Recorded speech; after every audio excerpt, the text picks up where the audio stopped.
Hi everyone, welcome to Auntie Knows Kitchen, and for those of you that are returning, welcome back. Today I'm going to be cooking a steak.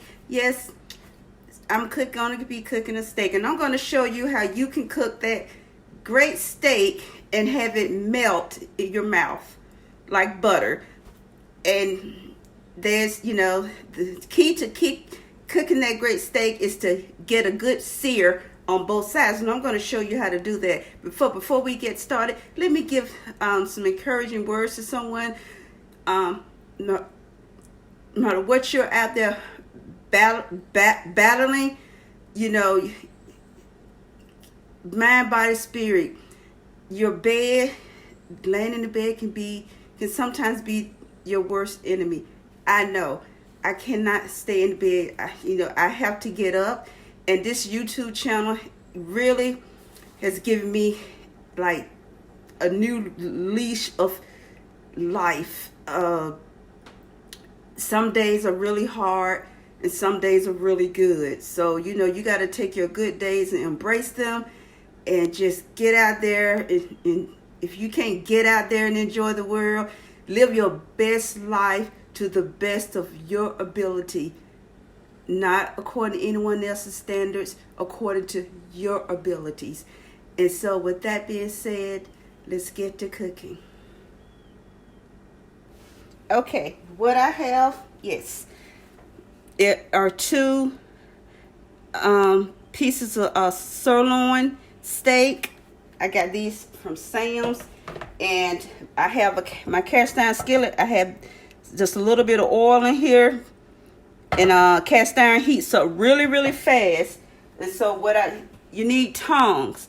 Don't pierce your steaks, because when you piercing them, and these have been marinated and overnight in my steak marinade, and so I'll put that in a upload, or I can just tell you. So what I'm gonna do? See, it's hot. I want a good sear. And if you don't, what I do to make sure I get that sear, I use this. Everyone doesn't have one of these, and that is fine. You don't have to have one. This is something that I use. And you don't want to, I'm not trying to cook it. Let's get that, I'm not trying to really get that in there.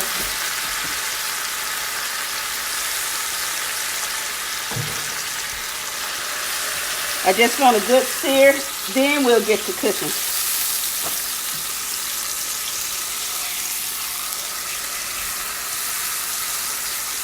Remember, I always use two separate tongs.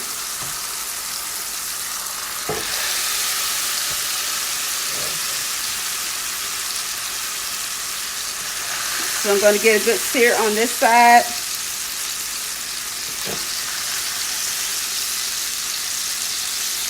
And it's a medium to high heat. Cast iron heats up very well. Very fast. This is cast iron down here, but this is a cool handle, so I don't worry about myself getting burnt.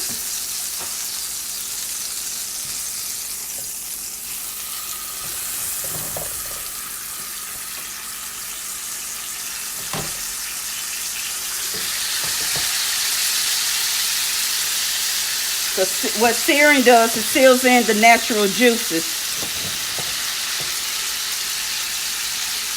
That's what the searing does. It seals in the natural juices.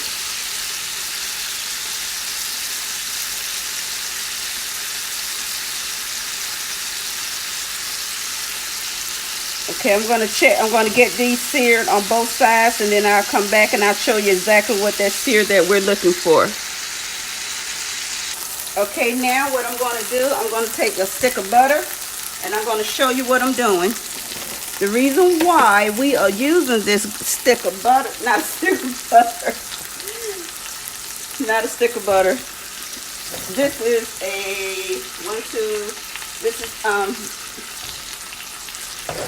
that's a tablespoon of butter, and this is what I'm doing. I'm going to keep basting that butter on there, and I'm going to take a little of this. I'm going to be using some of this to help season it. Just sprinkle a little bit on there. You don't have, just a light seasoning. You don't want to overpower your steak with seasoning because you want to be able to taste the meat.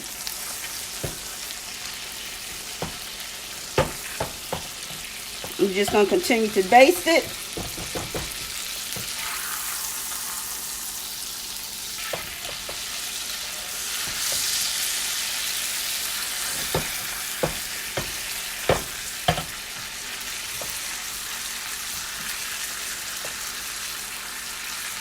And I'm going to check the temperature of this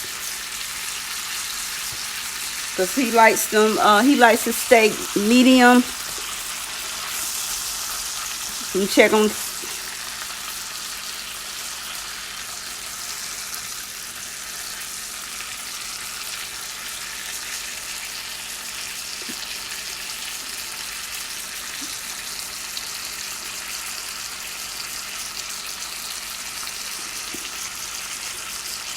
That's what he likes. He likes medium to well done. Don't ask. That's the way he likes them. So his steak is ready. It doesn't take long because if you overcook them, you're gonna dry them out. And what you want to do with the steak, any meat, you want to let it rest. You want to let it rest. You want to let it rest. I'm going to go in with this next one.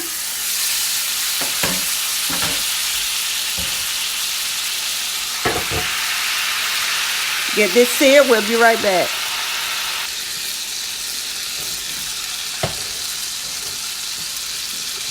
Now, Caitlin doesn't like hers like that. She doesn't like hers like that.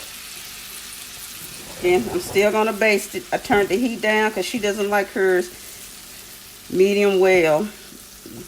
She prefers medium rare, but I don't do. She wants medium rare. She had to go to the steakhouse. She had to go to the steakhouse for that. Mama won't do that. She wants that. She had to go to the steakhouse for that. See how I just continue to baste it in the butter and that oil. And you notice I never use the fork. I don't use the fork to turn. Don't use the fork. Do not pierce your steak. Don't do that. And you don't need a whole lot of seasonings on a steak because when you overpower your steak with seasoning, what you're doing is you're killing the flavor of the meat and you won't be able to taste it. Let's see what temperature I got for her. And if I'm a little bit over, I'm just a little bit over.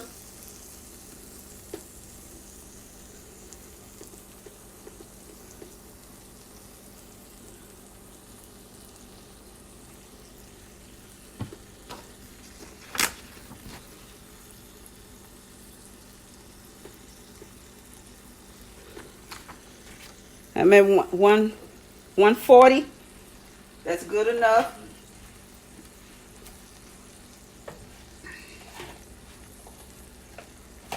It's 140 temperature for her steak.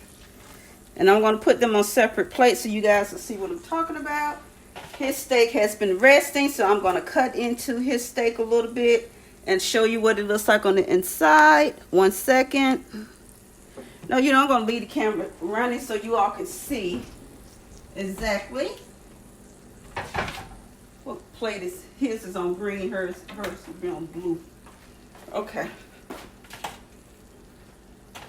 Maybe I'm mistaken, messed up my tones.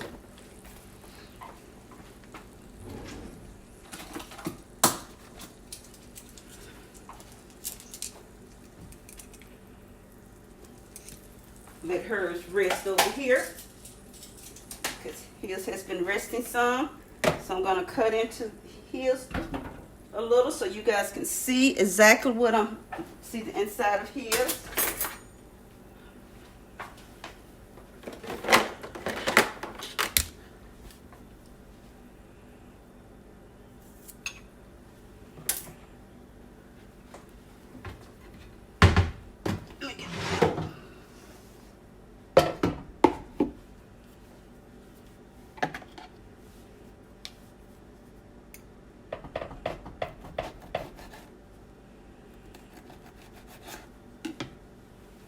His is well, but not burnt.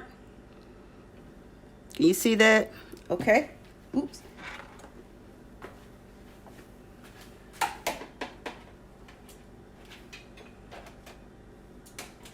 Let's cut into Caitlin's.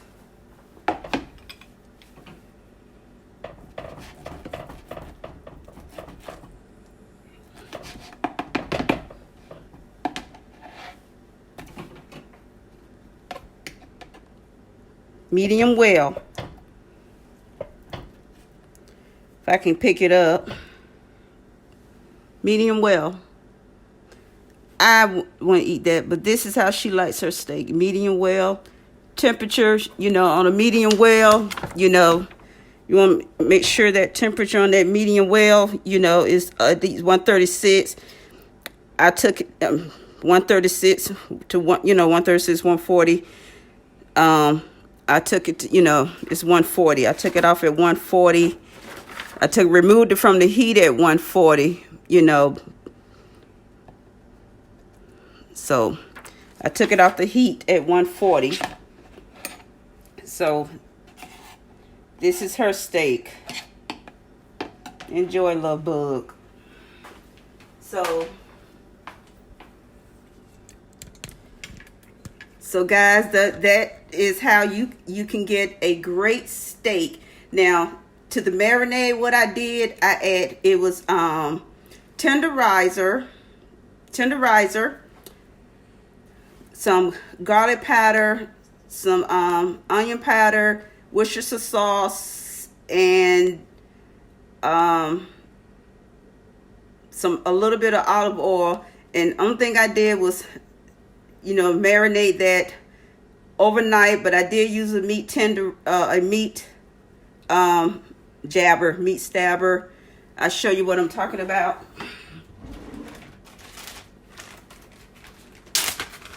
You know, I use my handy dandy meat jabber because you want to make sure those seasonings and that marinade gets down in there. So, you know, you massage your meat and then you just go through there and just, you know, do this. Don't use the one that doesn't have. Get you one of these. I got it off Amazon. Look for a meat. This is a true meat tenderizer. Not that thing that looks like a mallet. No, you need to get your seasonings down into your meat. So thanks for joining in. I hope you follow this recipe so you can get a really good steak. And if the steaks are thicker, same thing, because I cook different thickness of steaks for them. You can get the same great flavor. Again, do not overpower your steak with seasonings, but please go past salt and pepper.